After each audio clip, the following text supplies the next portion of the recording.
Professor, I know it's against the rules to have sex in the dorms, but Professor, I think I got a girl pregnant. We can talk more tonight. Professor, excuse me, I know you're going to your room, but I'm failing class, and the guidance counselor said that I'm going to get kicked out of the high school if I don't improve my grades, and I'm really scared. We can talk more tonight. Professor, I know this is kind of embarrassing, but I've got a lump on my nut. We can talk more tonight. Deal with it. Professor, out. Deal with it. Deal with it. Professor, out. Deal with it. Deal with it. Professor, out. I'm Jeremy Greer. And I'm Gary Butterfield. And this is Days of Future Cast, the podcast where Gary and I talk about X-Men comic books. Gary, we're done with Avengers versus X-Men. We don't have to talk about that series anymore. No, it's Cyclops was right. It's on the record. Mm-hmm. And now we can move on forever. Yes. So if you've been listening to the podcast, you know that we were kind of debating what we were going to do as a kind of mouth cleanser, our taste cleanser between AVX and... palate cleanser is the word. Nope. I'm just going to go with mouth cleanser. You can tell I knew something was wrong too. I just didn't know how to get there. Between every piece of sushi, you should have a piece of ginger as mouth cleanse. That's what they tell you. You should cleanse the mouth every once in a while. Yeah, brush your teeth between every bite of sushi. We decided to do a bunch of first appearances, just as a kind of a fun way to look through a bunch of weird comics. And boy, Gary, we picked some weird ones for this session. In my defense, I pulled these out of my ass just doing decades. Mm-hmm. Like I was like, what are the eras of X-Men where first appearances happened that were like important? It's like 60s, 70s, 80s, 90s. So I just picked characters who I knew appeared first there. But it ends up meaning that we're back in like 60s X-Men. And it'd been a minute, and like 60s X-Men is a trip. It's a real weird comic, and it's surprising that this ever got popular. Yes. Like I know the story of like Chris Claremont revitalizing it and all that jazz. And we'll have a Chris Claremont issue later in this this batch of episodes, but this is real dumb. This is exceedingly dumb. Yes. It's a lot of really dumb stuff. So we're going to start back in the 60s, X-Men number 28, with the first appearance of Banshee. I've never read this before.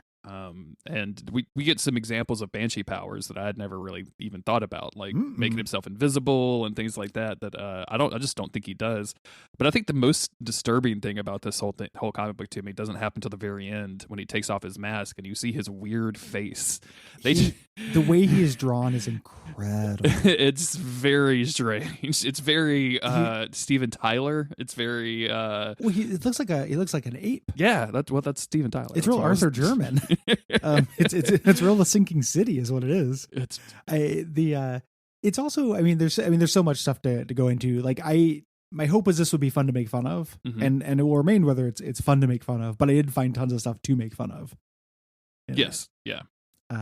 This is the Roy Thomas era of X-Men past the Stanley issues. And it's real goofy. Yeah. We got our cover here. It got the Banshee flying through, and he just looks like a weird streak of energy. I love that it just says the Wail of the Banshee, and then in the lower left corner, it's like, just wait until you meet the ogre. And like, I waited until I met the ogre. I gotta say, I'm not that impressed. Not impressed by the ogre. Very curious why the ogre is called the ogre to begin with. When he just seems like a dude with some tech. That's all he is. The reveal that his main power is he has jet boots and a gun, like an ogre does. Yeah. Jean Grey broke his jet boots with the amazing power of stick. That's what happens. It's real weird. This is also the Mimic era of X-Men. This is rough. And they're really trying to make Mimic a thing. Yeah. This feels like it was written by Mimic. By Mimics for Mimics. The Elden Ring story. Yeah. For MBM. It's such a weird era. Whenever I read one of these old comics, I'm reminded of like why I'll never actually do the project of reading every X-Man. Yeah. I'm always tempted to. I'm like, X-Men. I want to get into the ground floor and know everything that happened to the X-Men. I love the X-Men. Strong contender for my favorite anything. Sure. Right? Mm-hmm. Like, but a lot of it is just garbage. A lot and of just it. really hard to read. Yeah, and especially that's the thing that I keep coming back to when we go back in time at all is just the wordiness of everything. Like it just gets exhausting to read because it's and I'm sure in for the time period that it's in, it's cool and good. Like people were excited to read these words on the page, but nowadays I'm just like, man, you guys are trying way too hard to be like really clever and entertaining here.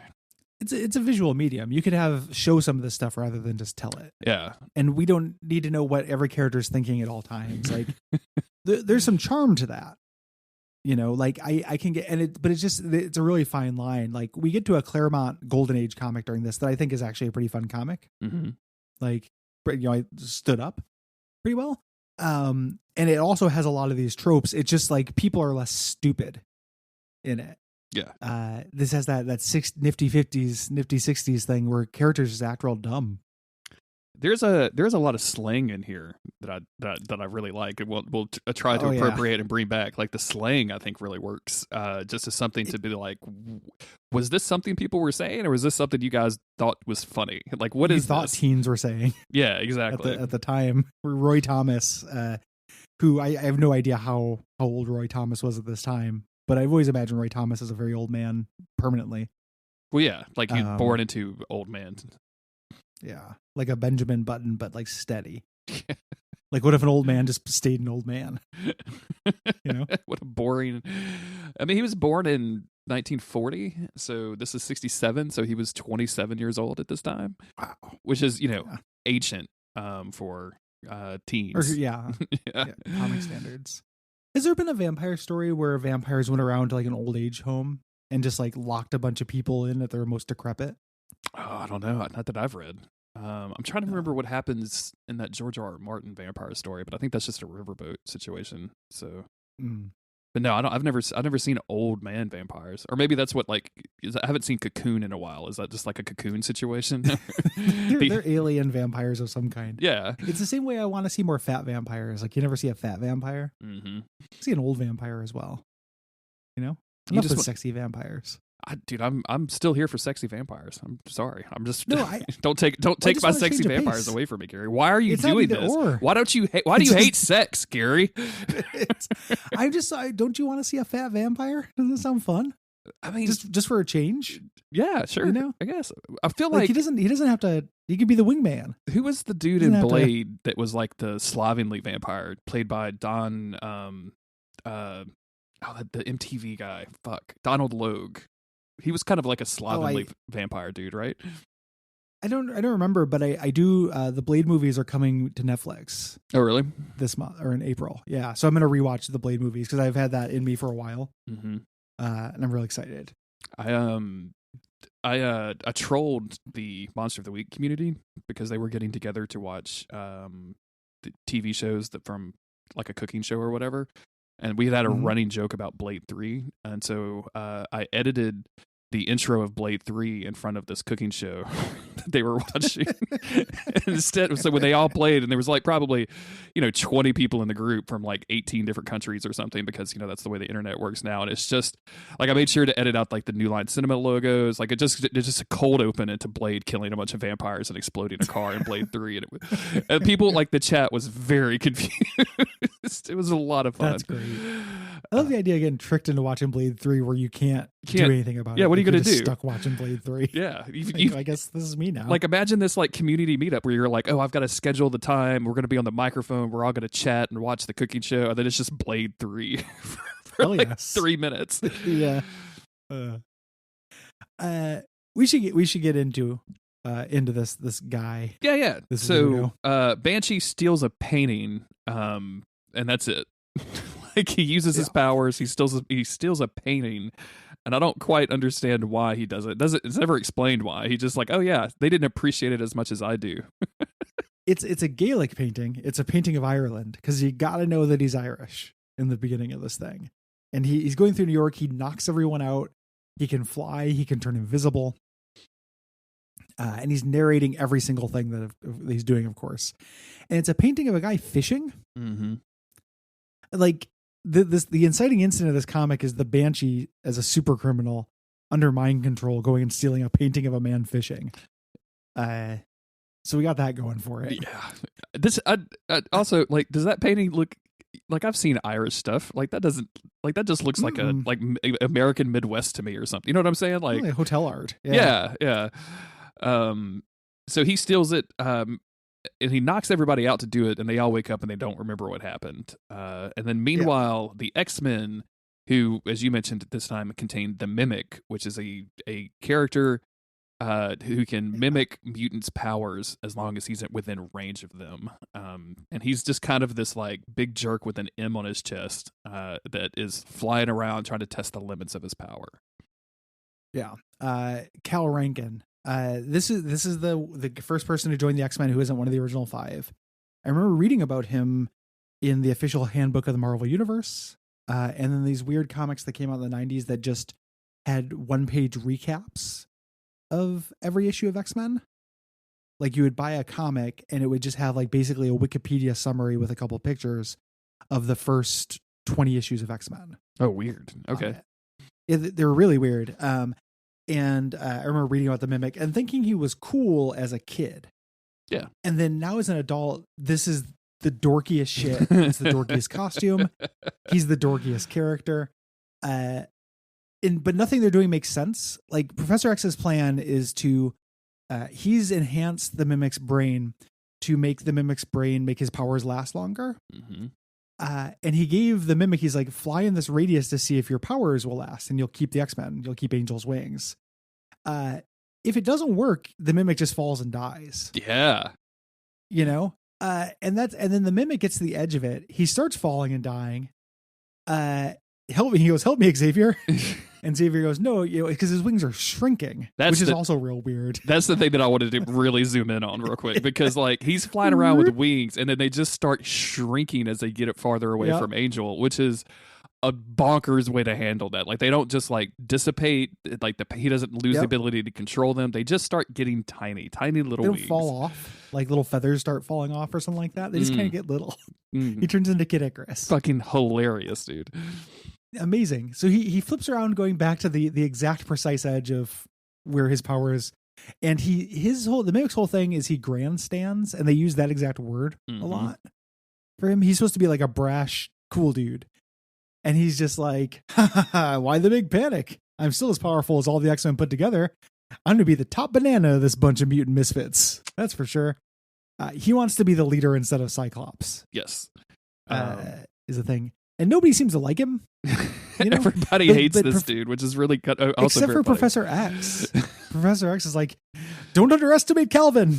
He's basically a fine person, even if a bit headstrong! Exclamation point. Thank you for telling us. Basically a fine person. Basically a fine person. I want to put that in my Twitter bio. I'm basically a fine person. Like I don't know. Like according to Professor X, I'm not advanced or anything. Like I'm not I'm not meddling in it and fine persontude or anything. But I'm pretty okay. Like I'm not horrible. I fight super villains. I love exclamation point Xavier too, because he's just like, "Why'd you leave your boundaries?" Like, I felt like it. What's the diff? And then Professor X is like, "We'll discuss this later. Right now, it's time for me to check Cerebro and see if it's located any new mutants!" Exclamation point. Scott, I'll need help feeding it some pertinent data in a few minutes. Everybody talks with exclamation points in the 1960s, Gary. That's what this comic book has told me. Everybody is screaming all of the time. It would be horrendous to live there. I mean, it's just bad. I like this exchange between Scott and the Mimic a whole lot.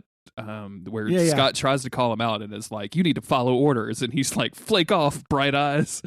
Like I'm not the one that shot Angel, and he's like, "Okay, you got me. Good burn. Good burn." He's like, "Point for you." Flake off, bright eyes. You're just beefing because you muffed your own shot at Ramrod and that kooky crew. Yeah, you're just beefing because you muffed your own shot. Oh man, I hate. Excuse me, Cal Rankin. God, TFW when you're beefing. You're beefing because you muffed your own shot. Oh my god! I couldn't ramrod the crew, dude. If you like, are you trying to ramrod my crew right now, Gary Butterfield? This is an exceedingly gay sentence. This is some Ram Ranch shit. Beefing because you muff your ramrod. Like, that's incredible. Oh, and Scott replies and says, you're riding for a hard one. Yeah, it's very suggestive. We finally get to meet the ogre. Can you imagine the anticipation? Couldn't and can't. Didn't have it. Didn't need it. The ogre is just a dude, and he's just kind of irritated. In a bad costume. Yeah, and he's just kind of irritated with Banshee. Like that's basically his entire MO for this comic book is just like Banshee not doing stuff correctly. Yes. And they're both under the orders of somebody named Factor 3. I can't remember who Factor 3 is, but apparently Factor 3 is a real big deal. Sure. Ogre's real upset that he got this painting and he smokes his pipe. And they're like, oh, we finally located the X-Men. We're going to go fight them. While Banshee is not really listening. He's just thinking about how he's out of tobacco. Mm-hmm. And he's going to go while the ogre does his preparations. Banshee goes in the city, knocks everyone out to go get tobacco for his pipe.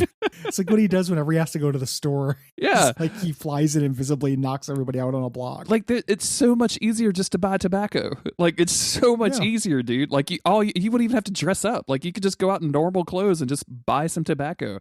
And it's 1967, so it's so cheap. Like cigarettes nowadays are like $8 a pack. It's crazy. I mean, and then this whole thing of like, oh, I didn't hear him because I don't have my hearing aid in. It's very, very funny. Yeah, a guy who has the power. This is technically foreshadowing to how the X-Men beat him, but again, it's the stupidest, most convoluted way. So a deaf guy is immune to Banshee. He tries locking him in the store in O'Neill's tobacco shop, but Banshee uses sound to melt through the fence. Of course, and escape to talk to Ogre about fighting the X-Men. We go back to the X-Men, and I really want to bring back old Cerebro. I do too. I love tape Cerebro a whole lot. Yeah, like this automatic recording made by Cerebro, and Cyclops is holding a reel-to-reel tape. Like it's fucking great. I love this. Can you imagine having to fix this thing? Oh. Like there's only like 4 licensed people in the United States who can still do it. I just a home nightmare situation for you because I know you don't own your own house. I'm having an electrical line buried, so it doesn't run across my yard where we're going to put the horses eventually. And the electrical company that I hired called me and said, we were being told by the parish or the county for you non-Louisiana people that you need to get pumped out and that it hasn't been done since 2008. And I'm like, what are you talking about? I don't understand what these words mean. Pumped out. What has to be pumped out? And they're like, I don't know. I can't tell you. Here's the number for the parish. Call in, and it's my sewer system apparently has to be pumped out. And they're like, you could call the guy that did it in 2008. He might still do it. And I'm like, okay, like just Google his name and put sewer at the end. And I'm like, what is this process? Why can't you tell me? So I do that, and that dude doesn't answer. And I'm like, well, I guess if I just call a sewer company. They were like, what brand is it? And I'm like, I don't fucking know what brand it is, dude. How do I even know that? And they're like, oh, well, the parish will have that on file. And I'm like, how? Why does the parish know that? That doesn't make any sense. Call the parish, get the brand, call the company back. The company's like, we're not licensed to do that. I'm sorry. And I'm like, you've got to be fucking kidding me. They're like, call this dude named Mark. He might know. And I'm like, okay, call Mark. Mark goes to voicemail. His voicemail box is full. I mean, it's just fucking like you're making me do this. Why can't you tell me what to do? Yeah, it's like there's that tweet about doing your taxes where it's like, how much do I owe in taxes? Oh, you figure that out. I'm thinking of a number between 0 and jail. Like there's not like, it's real silly. Like I owe you the money. Why am I doing? Yeah. Why am I doing all of this work? This is ridiculous. Yeah. It just occurred to me that the sewer guy actually might call and show up at some point during this recording. So I might have to pause to go get pumped out for a little while. See what he thinks about Banshee. Yeah, I'll definitely do that. I love mechanical Cerebro. I love the Viz display, which just gets brighter when a bad mutant gets closer. This seems awesome. And this is this mutant who is Banshee is exploding it even more strongly than Magneto. That doesn't make unless that's Factor 3. Like I don't, I think it's no. I think Banshee, this is Banshee. Like that they're that's wild. Yeah, they're really trying to sell Banshee and Mimic. Like they're going to do a spin-off. It's especially compared to the modern day where he's just, like if you think about First Class, the movie, and Banshee, right? Mm-hmm. He's a guy. Kicking him off You into know? a fucking antenna to a satellite dish. even in the comics, he's just a guy. Yeah. Usually, people are not that impressed with Banshee. Professor X says, "Oh, because of this, there's a lot of talking about like turning knobs and stuff." And he says, "Oh, I've been doing recent calculations. If those calculations are correct, the X-Men HQ will be their next target." We cut over to Jean Grey. Jean Grey is going to college at this point. I think I knew that. Like, she's only a temporary X-Man. Yeah. And she's talking to her boyfriend, who's extremely dreamy, Ted. Here, Have you met my friend Ted? I love this shit, man. Like, Ted's upset about his family, and she's like, "Darn! Just when I thought I might learn what drives Ted so hard, or why Ted drives himself so hard." Yeah, I was really curious if this was was she a plant, or was she just like really trying to get to know Ted? Like, is this just I think she just likes Ted. Interesting. I mean, he is very dreamy, and he's wearing a tie. So yeah, extremely dreamy, like sweater, long V-neck sweater tie. Like, this guy looks great.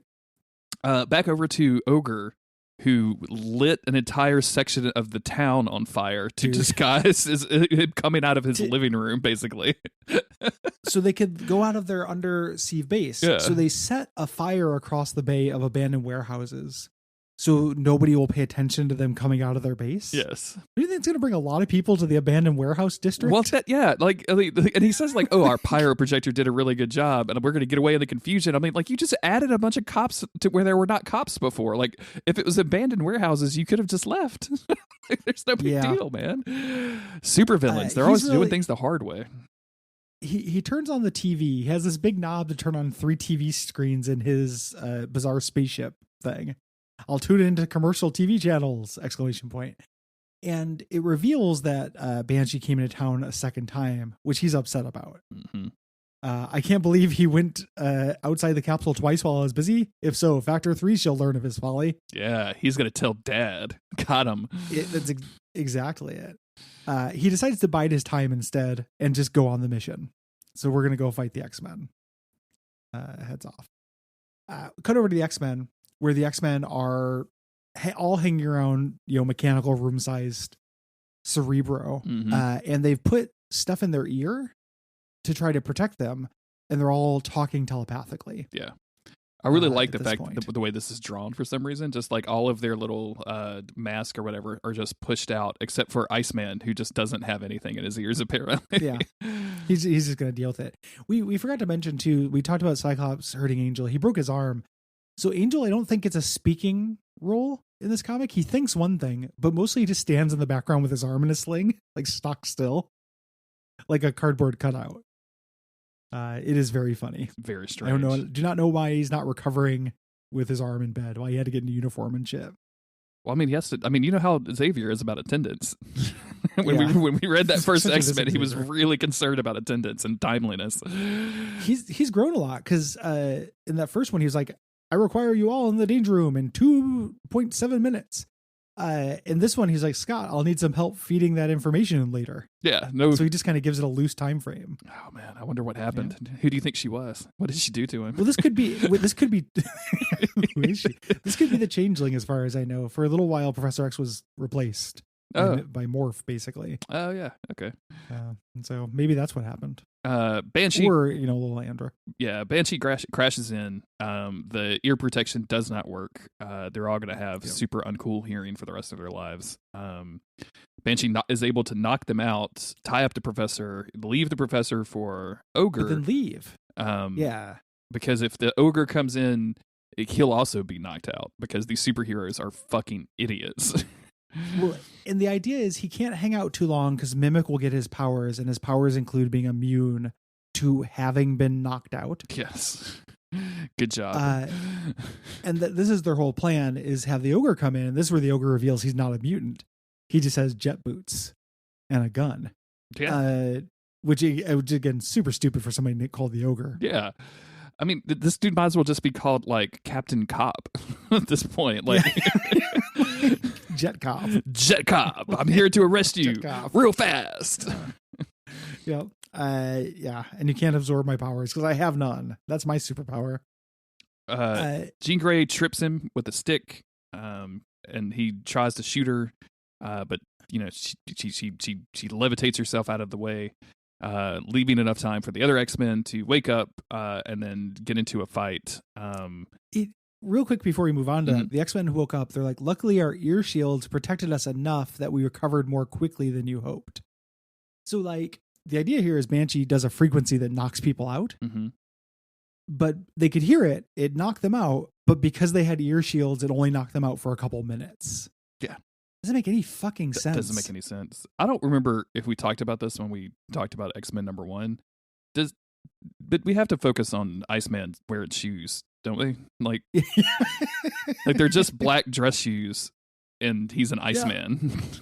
Nothing else. Yeah, and he's not quite as like snowman as he was. Like he's not like as puffy as he was. Like he's got a face this time.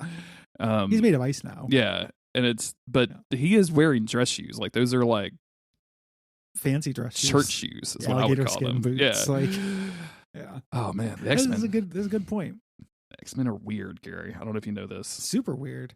I thought you just said, "Oh man," after I said alligator skin boots. I thought you were gonna say, "Oh man, X-Men skin boots." X-Men skin boots. Oh no. That's good. Yeah, man. Oh man.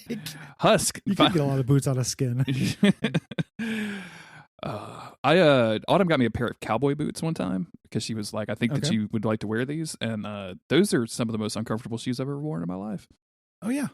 Yeah. They're not made for that. No. They're like skin tight, but made of stiff leather. Yeah. And they're slippy. Yeah. Yeah. I don't care for a cowboy boot. This is the kind of thing my mom got me for me when I was very young. 'Cause Oh, she yeah. was into cowboys and cowboy culture and stuff, Mm-hmm. you know? And she thought it'd be cute. And then I like wore them. I'm like, these are really uncomfortable. I can't wear these, Mom. Yes. Mother, please. She's like, how Mother, did you grow please. up so fast? No boots.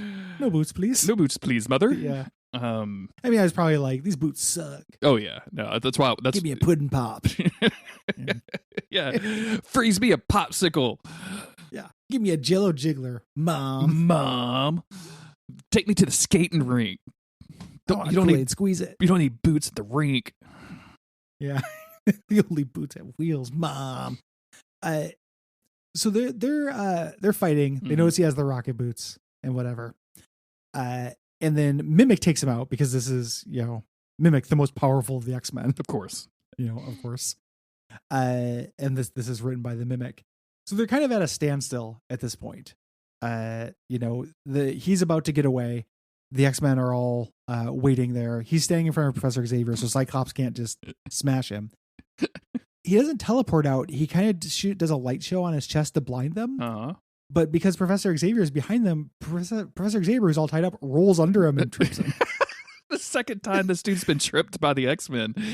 Like most people get punched. And then yells, "Teenage mutants aren't the only ones who can fight, my friend." Nailed it, Xavier. Nailed it. Nailed it. The idea of him just rolling under this dude like super quick so that the ogre doesn't land square on his broken back, like it's very funny to me.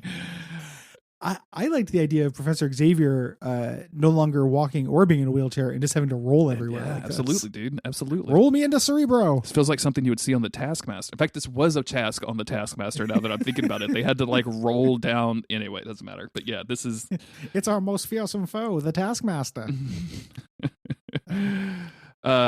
Fortunately for Ogre, after he falls square on his ass, Banshee shows back up and tries and basically knocks everybody out again. Yes. But they don't grab Xavier. No. For no real reason. Yeah, he was still tied up. Yeah, and he was knocked out. Yeah. They knocked everybody out, but somehow they managed to get Xavier. They all head back, and they do like, I thought you grabbed Xavier. Where's Xavier?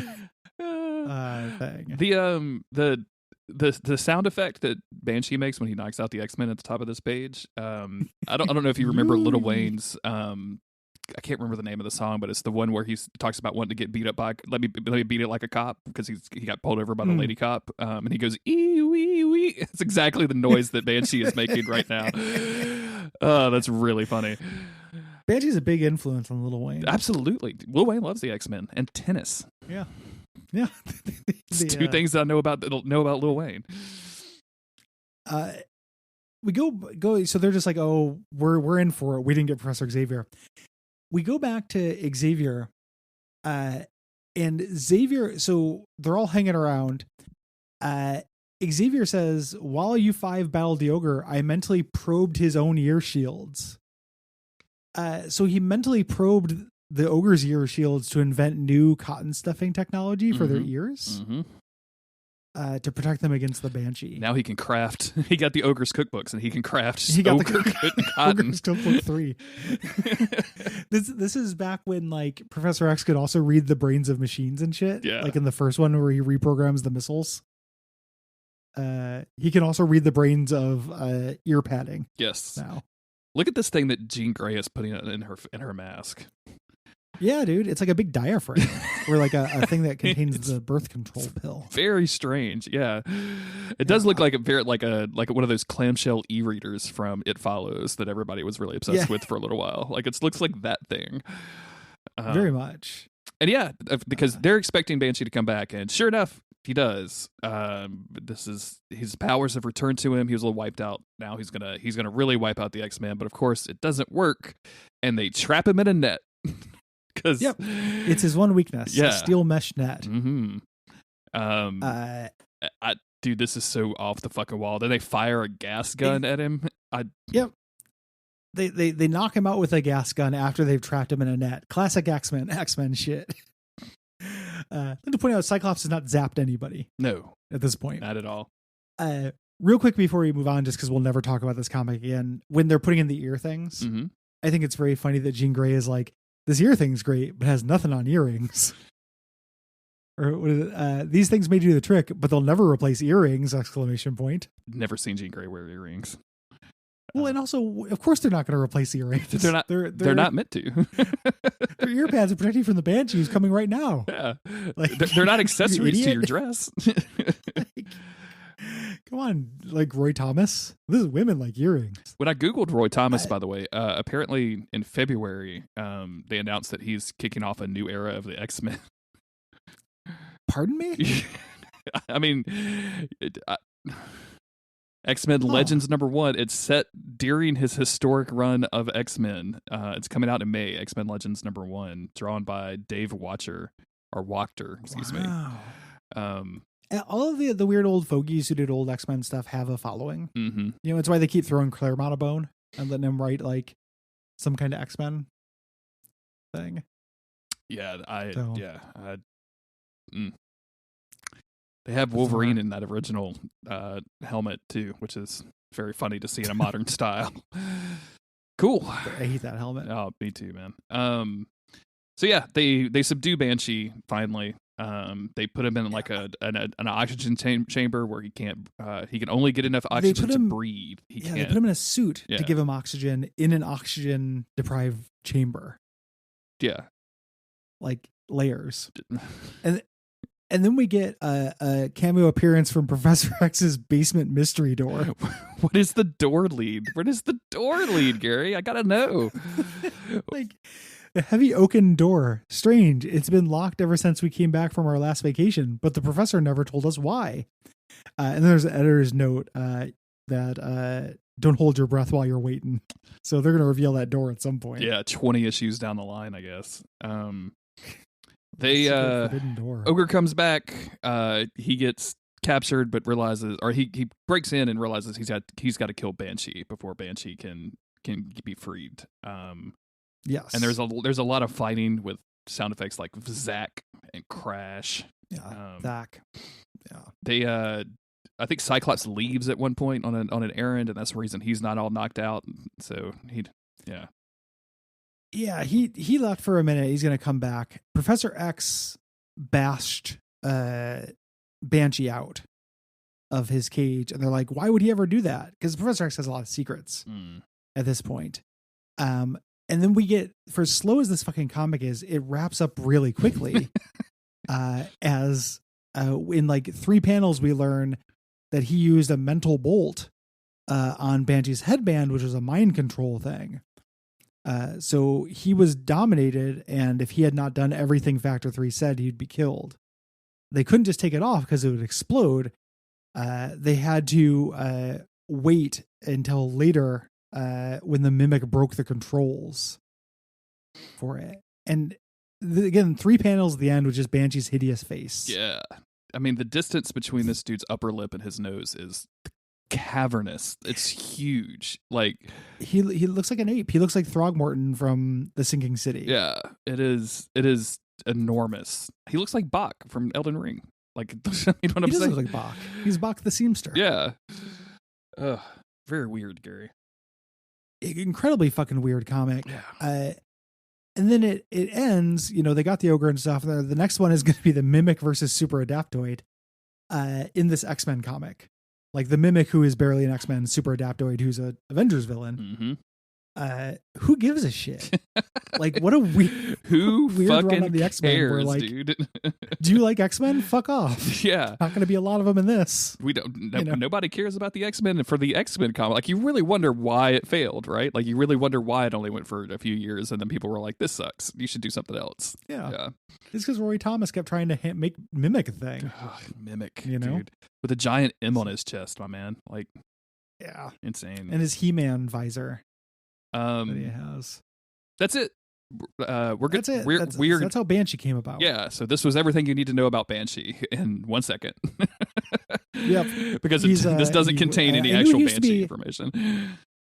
Like, I did learn something because I knew that Banshee used to be a villain, But at first I thought he was a reformed villain, but I didn't realize it was a mind-controlled WWF belt on his forehead. That's it, dude. It's not really his fault. I feel like he should be forgiven for this. I don't think people should say that he used to be a villain. I feel like he was a victim of a villain at one point. Like, that doesn't exactly. I mean, villain really implies a choice of like outfit and scale, scope. You know what I'm saying? Like, yep. I don't know. This guy just like robbed a fucking cigarette store. Yeah, he bought tobacco and a painting. Yeah, are the two things that he did. It's just minor property damage. It's fucking penny ante shit. 60s X-Men. Like, I want to switch us over to the miniseries where he gets facial reconstruction surgery to look human again. Yeah. Okay. He's hideous. People look up first appearance Banshee if you've never seen it. It's not good, friends. It's not good. There's never been an uglier man. It's horrifying. Yeah. If you like us, support us on Patreon, patreon.com/Duckfeed.tv. Doing so gets you access to a bunch of exclusive content and our Slack channel. You also may have the ability to dictate games for Gary and Cole to play. That's always fun and exciting. Please sign up. Oh, what? By way of announcement, early release is going away. Oh, yeah. In May. Some people have said they like getting the Days of Future Cast as one big lump. Some people have said they like the individual issues. We'll figure it out. But what will probably happen is one or the other, not both. Okay. Just because we're trying to not have to upload things in a bunch of different places. Yeah. Mm-hmm. So if your preferred method of consumption goes away, we apologize. It's just part of a grander streamlining that is going to be very helpful and is necessary. Yeah, I don't know how Will does it for Everything to Guppy, which is the other like micro podcast on the network. But for me, I upload a Patreon episode and then I create 4 individual like episode detail pages and upload 4 individual episodes for this podcast every time we record it, which is not a lot of work, but it is work. and if you could reduce that down, the Will ends up doing that as well. I think that he said the edit part is not a big deal. Mm-hmm. But we just don't need to have multiple versions of everything floating around.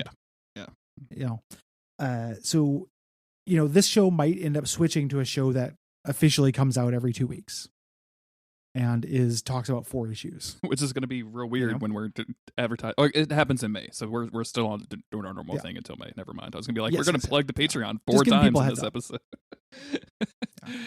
We're just giving you a heads up. Yeah, and also let us know. Like if you have thoughts on the way you want us to do this or the way your preferred method, just let us know. We'll try to take in all of that under advisement. So you can add us on Twitter or leave a comment on the Patreon or send a written letter to Cole's house. That's always fun. Yeah. Keeping in mind that we're going to make a choice between those two things, we're not going to do both. Yes. So if you have a strong preference, make your voice heard. Be nice about it, because ultimately, like at the end of the day, it's as important as tobacco from the shop. Exactly. Like it's not that big a deal. Appreciate you though. Yeah. For listening. We love you. Be safe. We will be back in a couple of weeks with The Incredible Hulk, number 181.